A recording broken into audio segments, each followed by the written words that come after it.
យើងទាំងពីរនាក់មានដំណឹងល្អចង់ប្រាប់ទៅបងប្អូនទាំងអស់គ្នា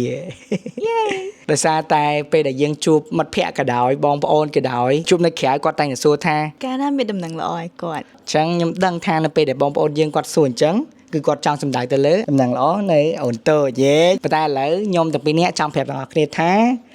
យើងអត់ទាន់មានអូនតូចអីទេប៉ុន្តែយើងមានដំណឹងល្អមួយទៀតដែលលើសពីដំណឹងល្អរបស់អូនតូចហ្នឹងហើយខ្ញុំជឿថាដំណឹងល្អហ្នឹងគឺជាដំណឹងល្អសម្រាប់មនុស្សគ្រប់គ្នាតែម្ដងឃើញទេចឹងដំណឹងល្អនោះគឺព្រះយេស៊ូវបានយាងមកផែនដីនេះយកកណ្ដាលជាមនុស្សរស់នៅជីវិតមួយដែលល្អឥតខ្ចោះហើយព្រះអង្គបានសគត់នៅលើឈើឆ្កាងស្លាប់នៅលើឈើឆ្កាងដើម្បីលួសបាបយើងគ្រប់គ្នាហើយ3ថ្ងៃក្រោយមកព្រះអង្គបានយកឈ្នះសេចក្តីស្លាប់ដោយរស់ឡើងវិញហើយបន្តមកទៀតព្រះអង្គបានគង់នៅជាមួយយើងរហូតដល់សប្តាហ៍ថ្ងៃនេះគ្រីស្ទាននៅលើពិភពលោកហៅដំណឹងនេះថាជាដំណឹងល្អ Gospel ឬក៏ Good News ដំណឹងល្អត្រង់អីដោយសារយើងលែងពឹងផ្អែកទៅលើកម្លាំងរបស់យើងខ្លួនឯងទៀតហើយយើងលែងពឹងផ្អែកទៅលើបុណ្យដែលយើងមានទៀតហើយយើងលែងពឹងផ្អែកទៅលើអីទាំងអស់គឺបានន័យថាយើងមិនបាច់ធ្វើការល្អដើម្បីទិញយកការសង្គ្រោះនឹងទេគឺព្រះអង្គបានឲ្យការសង្គ្រោះនឹងជាកាដូមកយើងដោយ free ដែលអត់គិតលុយហើយអីដែលយើងត្រូវធ្វើគឺគ្រាន់តែជឿហើយទុកចិត្តព្រះអង្គហើយដែលបានវាជាដំណឹងល្អសម្រាប់ខ្ញុំដែរដោយសារតែតាំងពីពេលដែលខ្ញុំស្គាល់ពីដំណឹងល្អនឹងមកជីវិតខ្ញុំបានផ្លាស់ប្រែច្រើនមែនទែនខ្ញុំជឿថាការជឿលើព្រះយេស៊ូវវាមិនមែនគ្រាន់តែជាការជឿមួយដើម្បីជួយឲ្យយើងអស់បាបហើយបានឡើងទៅឋានសួគ៌ទេនេះមិនមែន goal របស់ខ្ញុំតែមួយគត់សម្រាប់ការជឿលើព្រះយេស៊ូវហ្នឹងទេតែអីដែលសំខាន់មួយទៀតគឺការជឿលើព្រះយេស៊ូវគឺបានផ្ដល់នូវក្តីសង្ឃឹមមកកាន់ជីវិតខ្ញុំច្រើនខ្លាំងមែនទែនតាំងពីខ្ញុំមានជីវិតមួយដែលបាក់បែកជាមនុស្សដែលអស់សង្ឃឹមជាមនុស្សដែលរស់នៅដោយអាត្មានិយមរស់នៅអត់សូវចេះស្រឡាញ់អ្នកដទៃគិតតែចង់បានពីខ្លួនឯងរហូតដល់ព្រះអង្គបានផ្លាស់ប្រែខ្ញុំជាច្រើនខ្លាំងមែនទែនជួយឲ្យខ្ញុំរួចផុតពីការញៀនជាច្រើនជួយផ្លាស់ប្ដូរខ្ញុំពីមនុស្សម្នាក់ដែល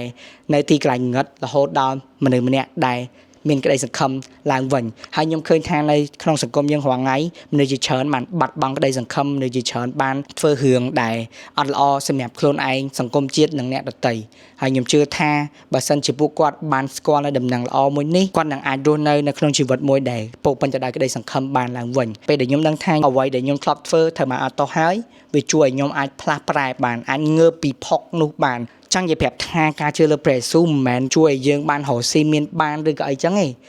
ប៉ុន្តែការជឿព្រះយេស៊ូវគឺជួយឲ្យយើងទោះបីជាយើងរកលុយមិនបានប៉ុន្តែយើងនៅតែមានអំណរទោះបីជាយើងកំពុងតែដើរនៅផ្លូវដែលពិបាកខ្លាំងបំផុតប៉ុន្តែមានព្រះដែលនៅគង់ជាមួយយើងឆ្លងកាត់កន្លែងហ្នឹងជាមួយយើងកើតមកជាមនុស្សនេះ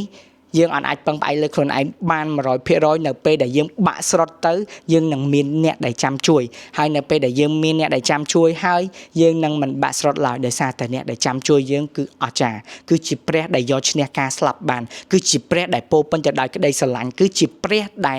ឲ្យដោយមិនទាមទារអ្វីទាំងអស់ចឹងនេះគឺជាដំណឹងល្អហើយខ្ញុំសង្ឃឹមថាអ្នកទាំងអស់គ្នានឹងជួយចែកម្លែកដំណឹងល្អមួយនេះជាពិសេសអ្នកដែលបានជឿលើព្រះយេស៊ូវហើយបើសិនជាអ្នកដែលអត់ទាន់បានជឿលើព្រះយេស៊ូវគាត់មានចម្ងល់ថាមិនបានព្រះយេស៊ូវអាចអត់ទោសបាបបានវាមិនដែរគ្រាន់ជឿលើព្រះយេស៊ូវហើយអស់បាបអីចឹងហ្នឹងហើយអ្នកទាំងអស់គ្នាអាច comment នៅសំណួររបស់អ្នកទាំងអស់គ្នាបានហើយខ្ញុំនឹងព្យាយាមធ្វើវីដេអូដើម្បីឆ្លើយនៅសំណួរទាំងអស់ហ្នឹងតាមដែលអាចធ្វើបានចឹងឥឡូវនេះខ្ញុំគ្រាន់តែចង់ប្រាប់ដំណឹងល្អថាអ្នកទាំងអស់គ្នាមិនបាច់ចាំខិតខំប្រឹងធ្វើការអីមួយដើម្បីទិញយកការសង្គ្រោះទេបើសិនជាអ្នកទាំងអស់គ្នាអស់សង្ឃឹមបើសិនជាអ្នកទាំងអស់គ្នាបាក់ទឹកចិត្តបើសិនជាអ្នកទាំងអស់គ្នាត្រូវការអ្នកដែលជួយមានម្នាក់ដែលចាំជួយអ្នកទាំងអស់គ្នាជានិច្ចហើយព្រះអង្គស្រឡាញ់អ្នកទាំងអស់គ្នាជានិច្ចមិនថាអ្នកទាំងអស់គ្នាធ្លាប់ធ្វើខុសមានបាបខ្លាំងប៉ុណ្ណាក៏ព្រះអង្គនៅតែសប្បាយតីនៅក្នុងការជួយអ្នកទាំងអស់គ្នាឲ្យមានជីវិតថ្មីជួយអ្នកទាំងអស់គ្នាឲ្យមានគោលដៅនៅក្នុងជីវិតឡើងវិញជួយអ្នកទាំងអស់គ្នារស់នៅឲ្យមានសង្ឃឹមឡើងវិញព្រះអង្គម្នាក់ហ្នឹងគឺឈ្មោះថាព្រះយេស៊ូវអញ្ចឹងនេះគឺជាដំណឹងល្អខ្ញុំមានតែប៉ុណ្្នឹងទេសង្ឃឹមជួបគ្នានៅក្នុងវីដេអូក្រោយទៀតអរគុណសូមប្រែប្រៀនពរបាយបាយ